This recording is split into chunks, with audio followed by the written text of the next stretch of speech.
So magandang araw sa inyo lahat. Meron tayong lulutuin para sa umaga nito. Ang hawak ko ay dalawang Chinese sausage. So lutuin natin. So panoorin nyo.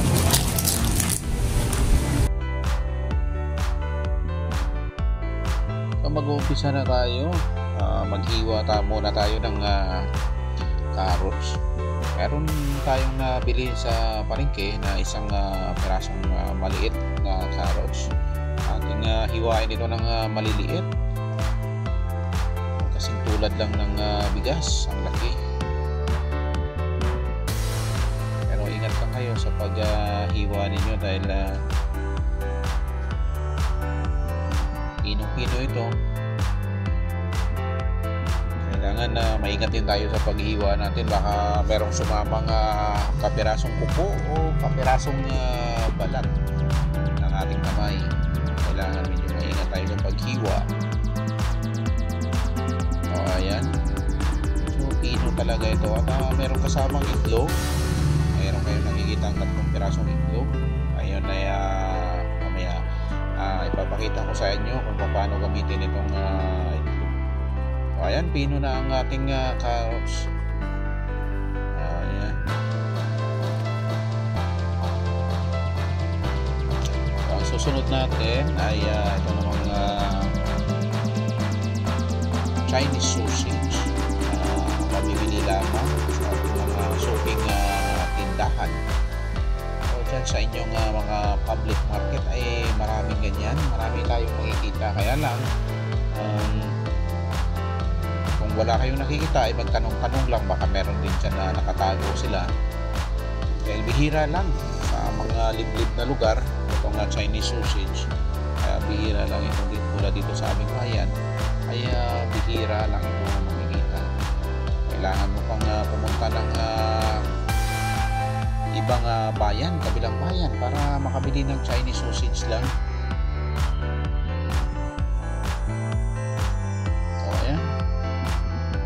Paday siya ang pagkahiwa.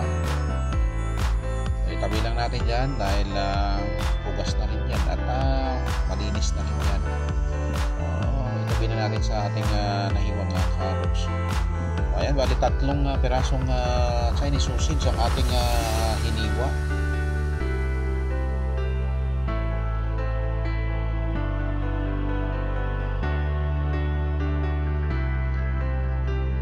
Sunod naman dyan, itong itlog, ating scramble.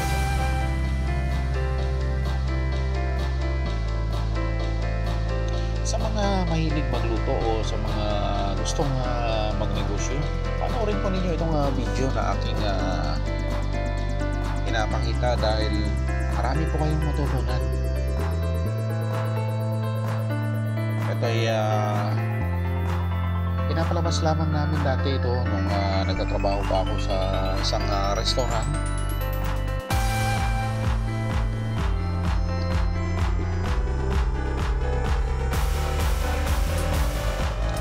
Ayan, mag-umisa na tayo magluto. Iinitin lang natin itong kawali. Kailangan mainit talaga yung kawali para hindi dumikit yung ating niluluto o yung kanin. Initin natin ang gusto yan. So yung kawaling ginamit natin ay pang Pinoy, pang Pilipino talaga na gamit itong kawali. Meron akong kawali dyan na gamit pang restaurant dati pero hindi pa natin nalinis. So ito na muna. Kasya-kasya lang yung kanin na ilalagay natin.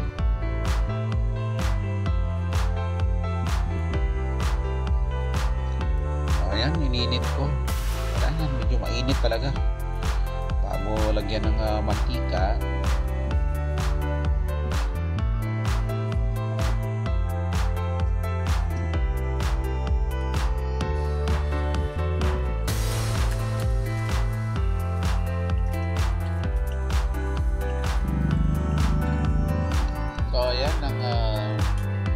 Inilagay natin ay green peas at Chinese sausage, at carrots kasama sa itlog. So halo-haluin muna natin.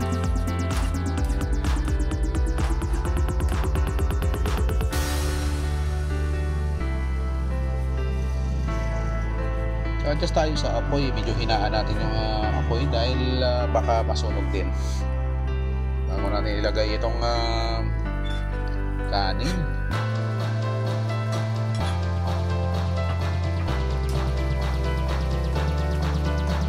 Itong kanin na ginamit natin ay kakaluto lang din ito. Hindi naman yung mga bahaw, hindi naman inyong gamitin, pero kailangan durog talaga yung kanin para hindi kayo mahirapan sa paghalo ng kanin dyan sa kawali. Shoutout na lang dyan sa aking pot holder na ginamit. Ayan o. Nakikita ninyo ang aking pot holder na ginamit ay medyo putim ang kulay. Puti na kulay itim. Shoutout na lang dyan. At yan ang ating nadampot. So pasensya na kayo.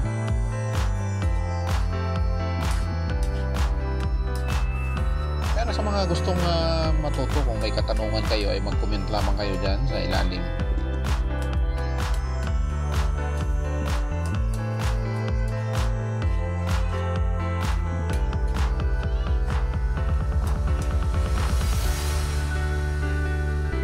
Ayan, halo-halo hanggang sa mahalo lahat.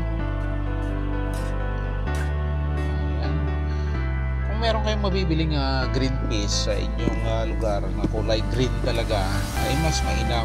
Kasi ang nabili kong green peas ay golden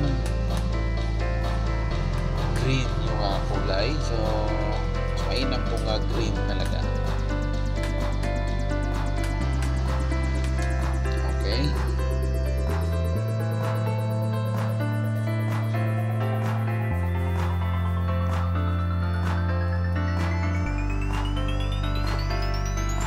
Ayan, asin. Ang nakikita ninyo ay asin. Lagyan din natin ng asin. Siyempre, huwag natin kalimutan maglagay ng asin.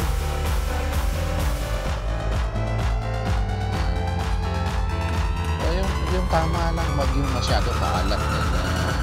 Baka mahirapan din tayong kainin yan pag maalat. So, yung sakto lang.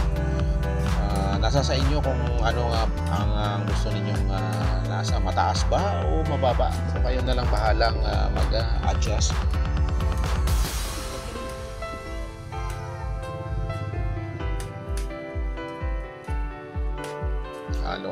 Halo ng gusto para yung asin ay ma-mix mo talaga.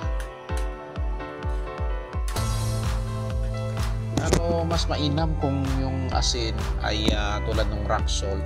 Pag naglagay kayo ng rock salt ay huli na bago ninyo ilagay yan, para mas mainam. Kasi kapag mayroon pang video may buo-buo pang rock salt na nasasalat kayo ay mas masarap.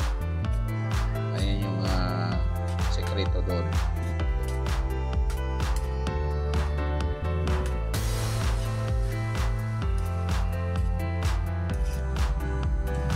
So konti na lang ay okay na to.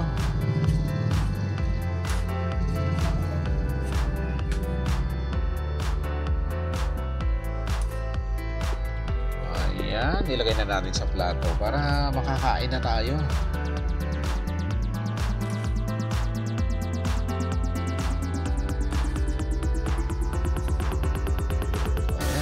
Madali na ako dahil ramdam ko na yung gutom. So, meron tayong nalutong chicken feet ulit dito sa mga nakapanood ng aking unang upload na paano magluto ng chicken feet. Ito, meron ulit tayong nalutong chicken feet. Paborito ito ng ni tatay. So kailangan mahihain natin kasabay nitong ating Shanghai fried rice at chicken feet with tausi. Ayan. So So wala tayong onion spring na nailagay sa chicken feet.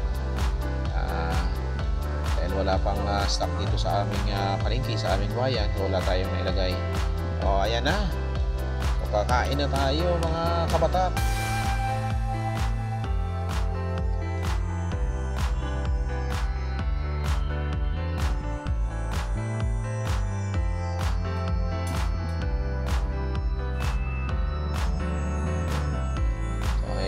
Kahit nakatayo ay gusto ko nang kumain. Wah.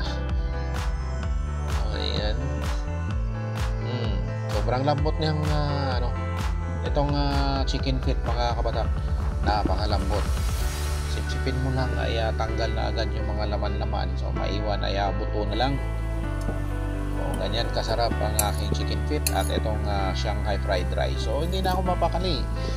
Umupo na talaga ako, pumwesto na para makakain ng gusto. So hali kayo. So ayan So talagang makikita naman ninyo na gutom na. Takam na ako kumain. So gusto ko lang ipakita sa inyo kung paano lutuin itong Shanghai fried rice. So sana ay marami kayong matutunan. Marami kayong makuhang idea kung paano lutuin ng mga ito. So abangan po lamang ninyo ang aking susunod na upload.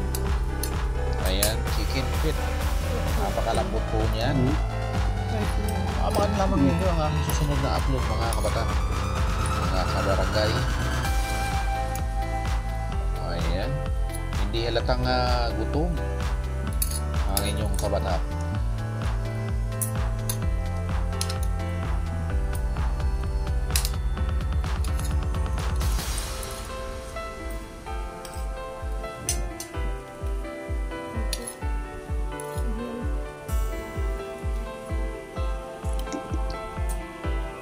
Ops.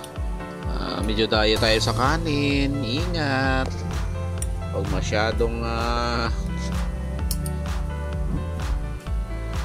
pahalata na gutom. Ayan. So, sa mga nanonood dyan, maraming salamat sa inyo, sa inyong suporta sa aking munting channel. Palala lang, hinay-hinay lang sa kanin.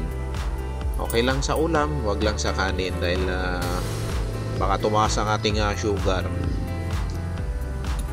So maraming salamat sa inyong panonood. Ang inyong kabatak ay muling pansamantalang magpapaalam. At abangan po ninyo ang susunod nating vlog. Maraming salamat sa inyong suporta. Bye-bye!